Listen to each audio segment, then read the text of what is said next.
Bom dia, gente. Tudo bem?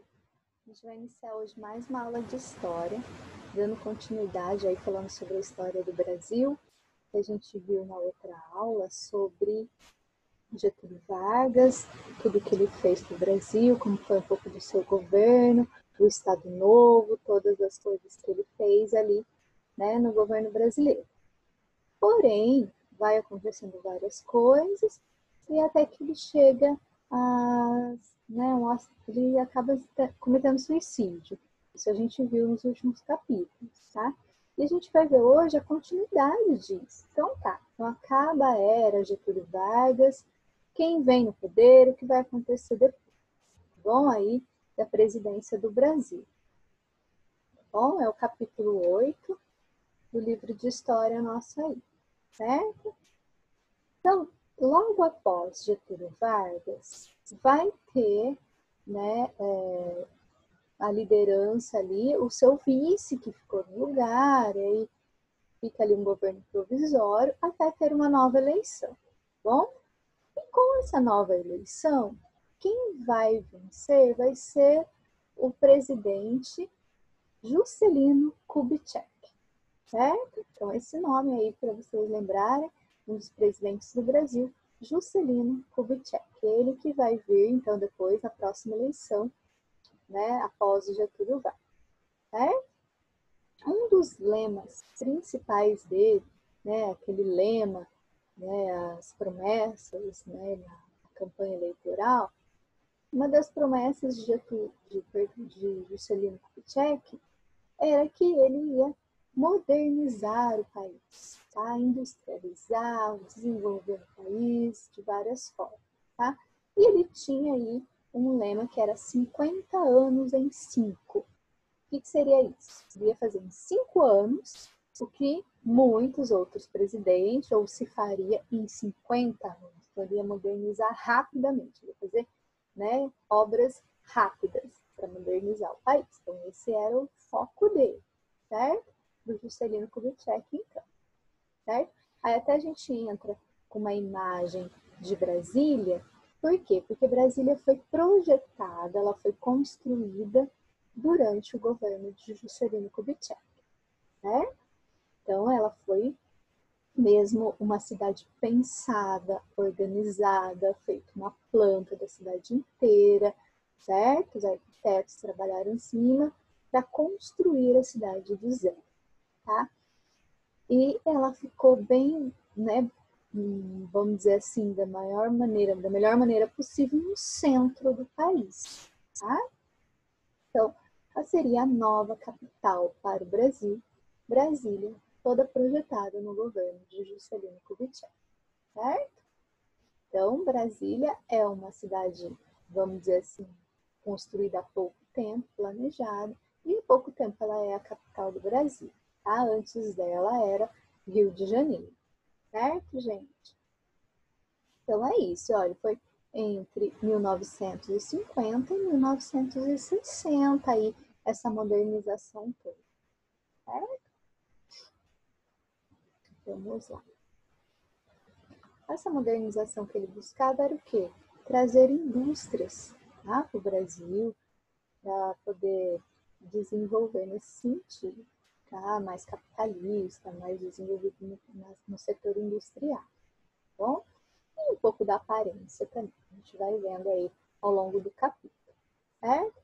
Então, olha lá o lema, 50 anos em 5, essa era a ideia do Juscelino Kubitschek. Então, principal, vocês têm que lembrar, Juscelino Kubitschek é ele que vem logo após Getúlio Vargas e que tem o projeto de modernizar o país. Criou, então, a capital em Brasília, projetou, fez tudo isso, modernizou o Brasil, trouxe multinacionais, trouxe muitas empresas e tinha esse lema de 50 anos em 5, certo? Bom, mas até ele assumir o poder, e tem algumas coisas que vão acontecendo, a gente vai dar uma retomada. Bom, olha lá.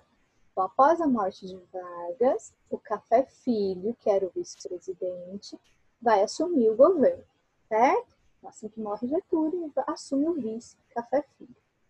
Só que ele estava meio doente, quem assumiu, na verdade, foi o deputado, o presidente da Câmara dos Deputados, certo? Que é o Carlos Luz, beleza? Então, o Carlos Luz fica aí na presidência um pouco de tempo, ele é o presidente da Câmara dos Deputados, até uma nova eleição. Quando vem a eleição, quem vence é, como eu disse para vocês, o Juscelino Kubitschek, o JK, tá? A maioria chamava de JK, para ficar mais fácil. Ele era ex-governador de Minas Gerais, certo? Era candidato, né, do Partido Social Democrático e do Partido Trabalhista Brasileiro. Então, os partidos políticos que apoiavam ele eram o PSD e o PTB. Esses dois partidos foram criados por Getúlio Vargas lá antes, no passado, né? Não muito passado. Então, Getúlio Vargas, que criou esses partidos políticos, apoiava esses partidos, e o Juscelino Kubitschek entra, né, candidato desses partidos. E ele tinha, então, vamos dizer assim, algumas ideias, né, referentes a Getúlio Vargas.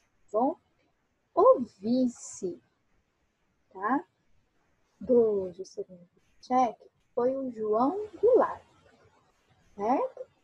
E ele, o João Goulart, ele realmente, ele tinha muitas ideias getulistas de Getúlio Vargas.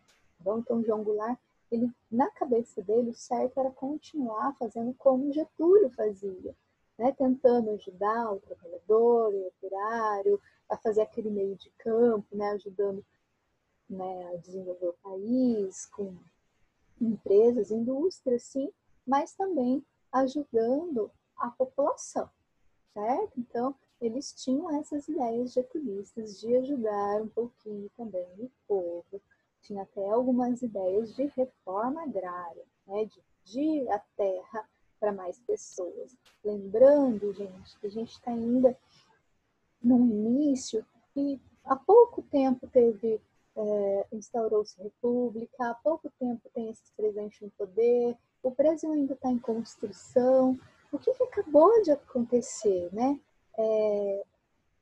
Acabou de acontecer o quê? A república. É tudo muito novo. O que era antes da república? Era o império, né? Era lá os reis.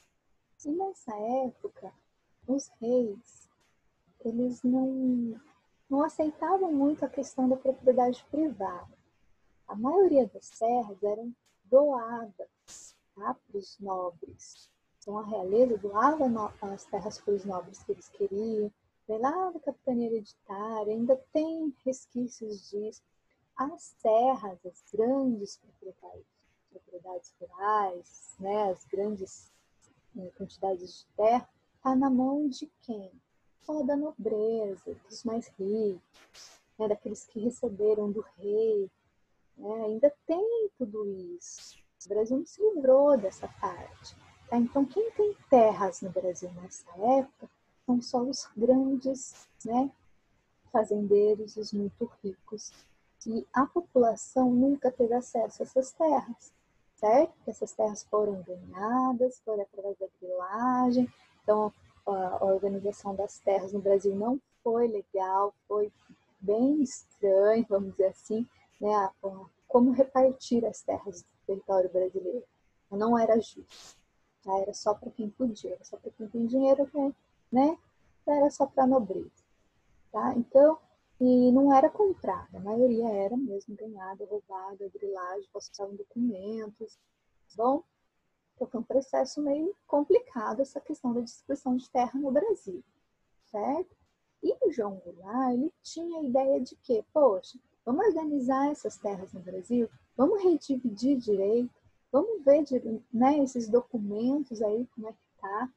Será que quem está falando que é dono, será que é dono mesmo? A gente pode dividir para o povo, né, um pouco dessas terras para a população ter direito à terra para plantar, para ter aí um subsídio e uma melhor qualidade de vida.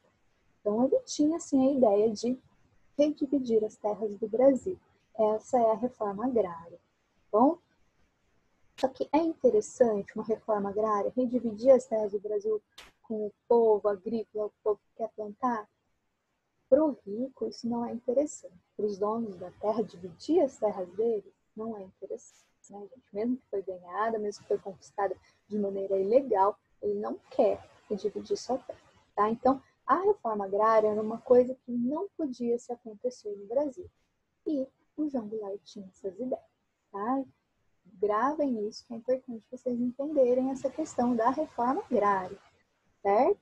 Então, os grandes proprietários de terra, os mais ricos do Brasil, né, muitos políticos também donos de grandes terras, eles não querem dividir suas terras, certo? Não querem fazer a reforma agrária. E alguns que tinham essas ideias acabavam não conseguindo fazer. Bom, e que tem os movimentos MST até hoje, tem movimentos, tem muita terra que já foi concedida para o povo, mas nessa época ainda não tinha acontecido nada disso. E ainda até hoje tem essa luta pela reforma agrária. Tá? Bom, é isso. O vice, então, era o João Goulart, tá? Considerado representante do getulismo, então ele tinha ideias de Getúlio Vargas, queria continuar como Getúlio fazia muitas coisas e queria reforma agrária. Ele tinha isso em mente. Bom? Só que o Carlos Luz, ele não queria, tá? Que gente, né, pessoas que gostavam de Getúlio Vargas, que pessoas que tinham as ideias de que Getúlio Vargas tinha, assumisse o poder. Por quê? Porque eles tinham medo, né, deles fazerem como Getúlio fez, e toma o poder, e fica no poder por muito tempo, e se torna um ditador como Getúlio foi, né, e ao mesmo tempo começa a cortar benefícios políticos ali da elite, e começa a atender o pobre, aquela coisa tudo de novo. E para quem é muito rico, para quem está no poder, atender o pobre não é uma boa, tá? Infelizmente, né, gente? A gente não pode concordar, mas lá em cima é assim. Então, o Carlos Luz, ele tentou de todas as formas tirar o Juscelino Kubitschek e o João Goulart do poder.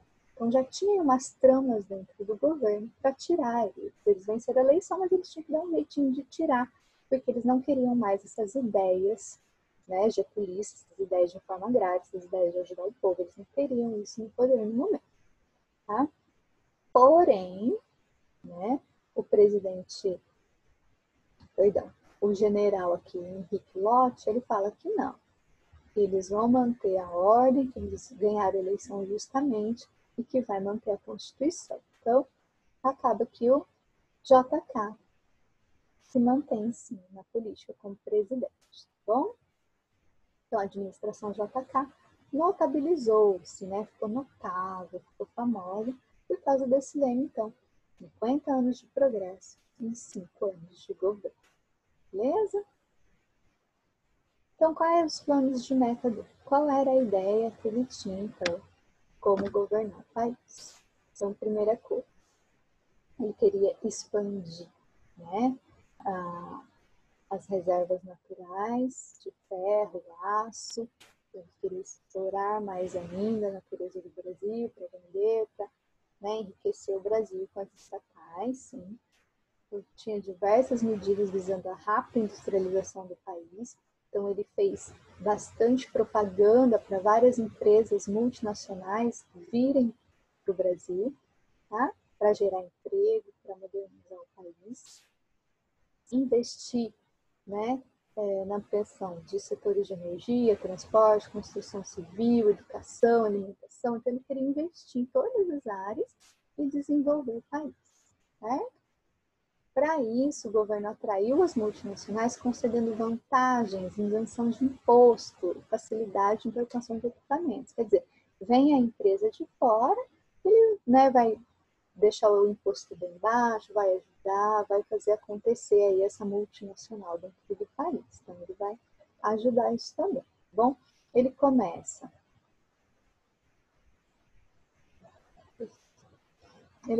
o quê, então? A fazer empréstimos, tá? Então, ele libera empréstimos para brasileiros montarem seus negócios, tá? E para ter dinheiro para fazer tudo isso, ele começa uma dívida externa, começa a emprestar dinheiro aí dos outros países, certo? E aumento da moeda, emissão de moeda, gente, em larga escala, aumenta muito a inflação, tá? Não é bom essa emissão de muita moeda por país, tá? Bom, mas ele fez. No plano social, o JK seguiu a tendência populista, lembra lá, populista de Getúlio Vargas. Ele era populista, ele queria conquistar tudo e todos, né? E o JK tentou fazer assim também, continuar conquistando aí a população, tá?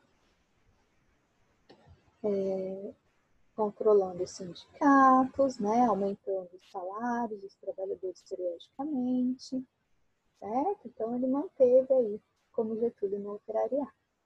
No Nordeste, todo mundo sabe que o Nordeste é uma situação mais difícil, a seca, não teve industrialização ali, então ficou meio desigual o país, porque a industrialização estava vindo na região ali da capital, né, São Paulo, Rio de Janeiro, era ali a industrialização.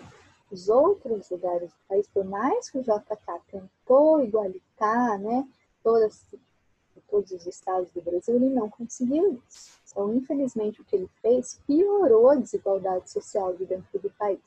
Por quê? Porque industrializou uma região e a outra região ficou praticamente abandonada. Tá? Então, aumentaram as desigualdades sociais dentro do país. Certo? E aí acontece o quê? No Nordeste, ligas camponesas, né? Eles se organizaram, os trabalhadores camponeses, tá? Juntamente com o Partido Comunista Brasileiro, para tentar o quê? Essa reforma agrária, porque eles teriam terra para plantar, eles teriam, né, um trabalho digno na sua própria terra. E eles começaram a reivindicar isso, melhores condições de trabalho e terra para eles. Tá? Só que o JK não conseguiu atender isso, porque, infelizmente, a gente não estava na mão dele exatamente a, né, distribuição dessas terras. E o JK fica preso nisso e não consegue a reforma agrária, e não consegue atender esses camponeses, tá?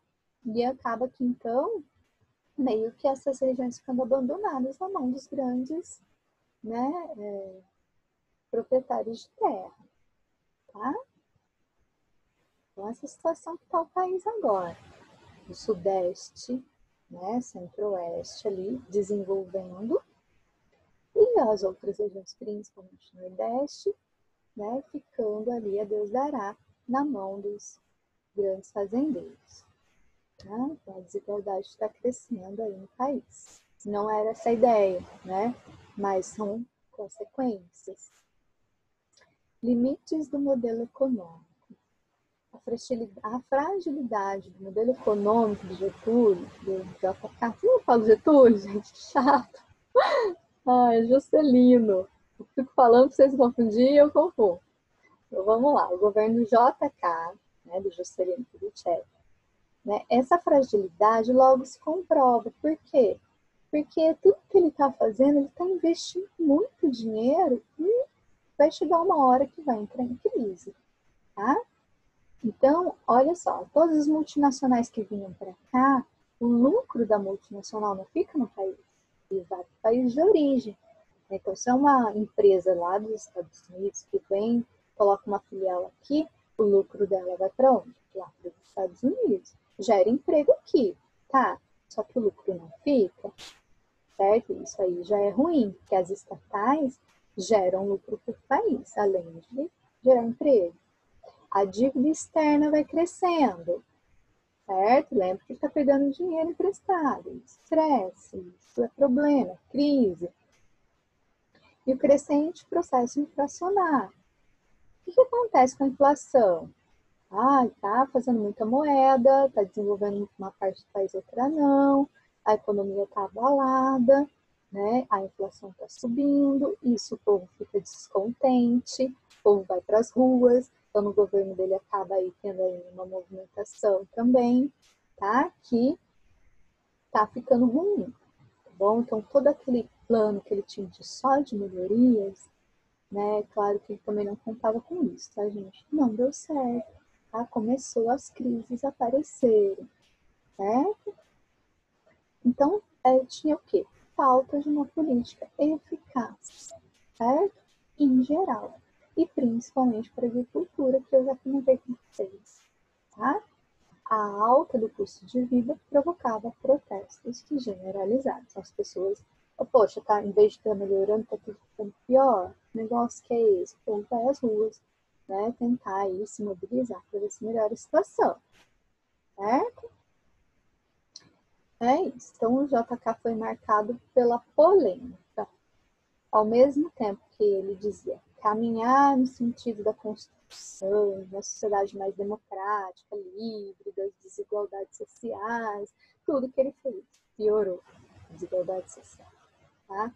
Então, tudo que ele falou que ia fazer acabou acontecendo com um pouquinho contrário, certo? E isso, né, acabou com a imagem dele, não deu certo. Bom,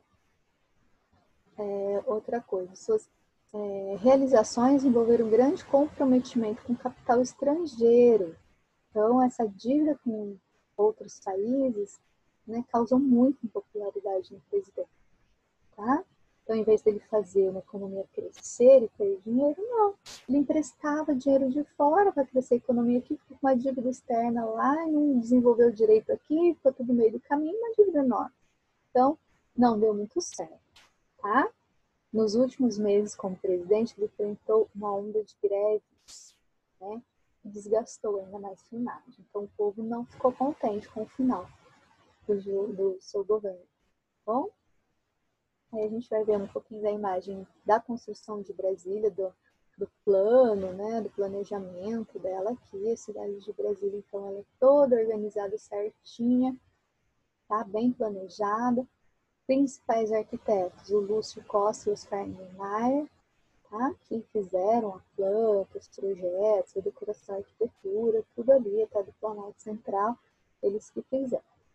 Tá? Então, foi aí um dos marcos, vamos dizer assim, do governo JK. Bom, construção de Brasília, bem moderna para ela, né? Nós vamos falar um pouquinho do governo de Jânio Quadros. Tá? Então, acaba-se, né, ali os 4 anos de Juscelino Kubitschek e na próxima eleição vem o governo de Jânio Quadros.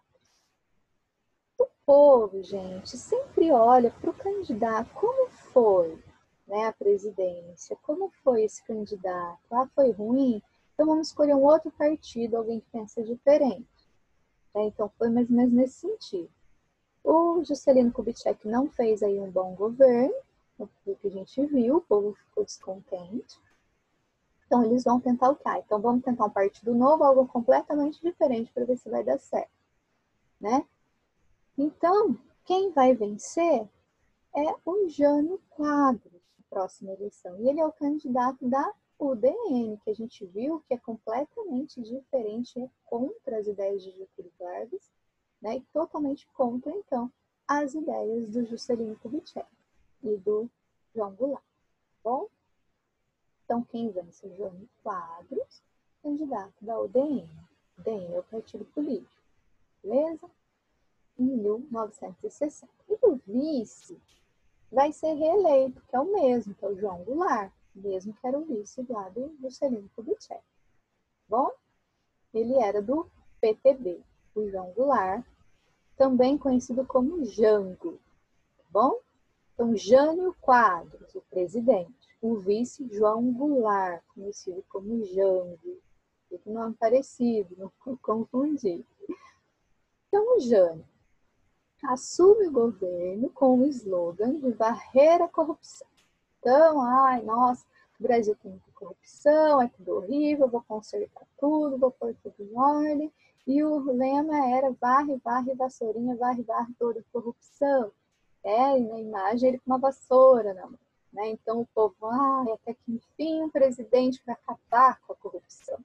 Né? Então ele foi aí com esse lema de acabar com a corrupção e venceu. O povo acreditou. Né? A política estava horrível, ele não tinha controle político, tá? As dívidas externas continuaram, tudo que era ruim continuou, ele acabou não conseguindo fazer nada muito de bom, aí ele distraía a população, para a população não saber o que estava acontecendo na política, que estava tudo ruim, ele não podia falar, ele ficava falando de coisas morais, sabe? Questão social ali, como se portar dentro de casa, como deve se portar, como se fala, a família, e ficava nessas questões morais, bom? Não pode ir de biquíni na praia onde já se viu, né? Começa a colocar assim, como a sociedade vai se portar, em vez de fazer política para o povo. O povo, então, acabava que não ficando sabendo o que estava acontecendo na política e ficava ali ouvindo ele falar de questões morais. Tá? Então, ele enrolou a população nesse sentido. Tá? E corrupção, que é bom, ele não acabou nada. Né? A gente sabe que está aí até hoje. Bom, e ele era uma figura carismática, e o povo gostava de ouvir ele falar, né? E o povo acabava acreditando no que ele falava e ficava ali prestando atenção nas coisas do dia a dia da população, em vez de fazer política. O povo acabava ficando sem saber o que estava acontecendo, tá? Então, olha, a dívida externa continua, inflação continua, né? Um desafio para o governo, né? Então, para tentar controlar tudo isso, o que ele vai fazer? Ele vai fazer justamente o que o Getúlio não fazia, o que o JK não fazia, e que o João Goulart também não queria que fizesse. O que ele vai fazer? Vai mexer com o povo. Então, para tentar controlar a inflação, para baixar o preço, né? Para tentar pagar a dívida externa, tentar ter dinheiro, pegar dinheiro para continuar a política, ele foi no povo, ele foi no pobre. O que ele fez? Congela salário, não tem mais aumento de salário, igual o Getúlio, o Juscelino dava aumento periódico, acabou. Limita crédito, já não empresta dinheiro para ninguém, né? Corta subsídio federal, porque aquilo que pode ajudar as pessoas, a população acaba. Desvaloriza a moeda, né? O que acontece? Desvalorização da moeda, bastante, né? Para tentar aí fazer com que melhore a situação interna, tá? Pretendia restringir as remessas de lucro para o exterior.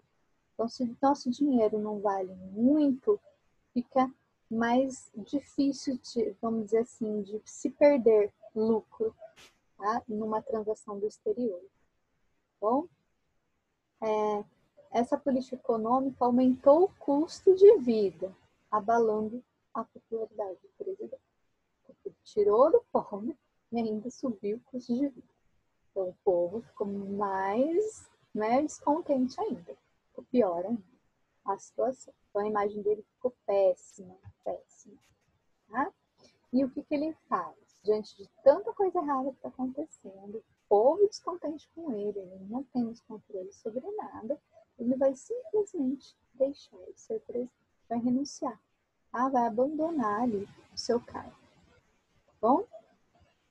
E o que vai acontecer? Assim que ele sai, né, da presidência, dizem, alguns estudiosos, historiadores dizem que ele fez isso, mas acreditando que o povo ia aclamar, pedir para ele voltar, que não era para ele fazer isso.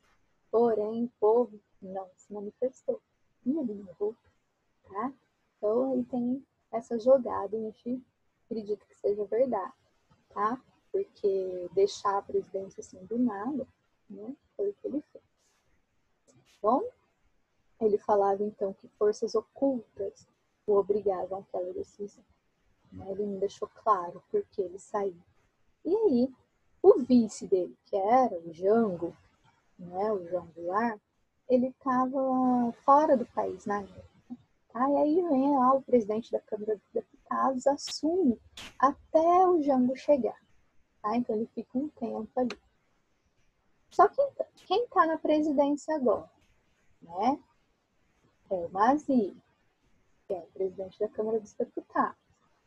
Ele, junto com lá todos os parlamentares, Congresso Nacional, eles não queriam que o João Goulart, o Jango, assumisse a presidência.